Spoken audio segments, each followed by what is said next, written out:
ಯಾಕೆ ಹೇಳ್ದೆ?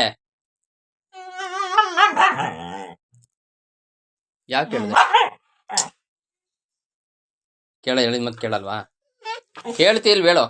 ನೋಡು ಏನು ನನ್ನ ಮಲ್ಕಣ ರೂಮ್ ಮಾಡಿ ಇಟ್ಟಿದ್ದು ನೀನು ನೋಡಿಲಿ. ಆ ದೇವ್ರೆ. ಹಾಂ ಬಿಚ್ಚು, ಅದನ್ನು ಸ್ಪ್ಯಾನರ್ ಕೊಡ್ತೀನಿ, ಅದನ್ನು ಬಿಚ್ಚಿಬಿಡತ್ತೆಗೆ, ಬಿಚ್ಚತ್ತ ರೆಡಿ ಮಾಡತ್ತೆಗೆ. ಹೇಳಿ ಮತ್ತೆ ಕೇಳಲ್ಲ ಲೋಡಕ್ಕೆ ಬಾಲ್. ತಲೆಲ್ಲ ಆಡ್ಬೇಡ, ತಲೆಲ್ಲ ಆಡ್ಬೇಡ ಆಯ್ತಾ?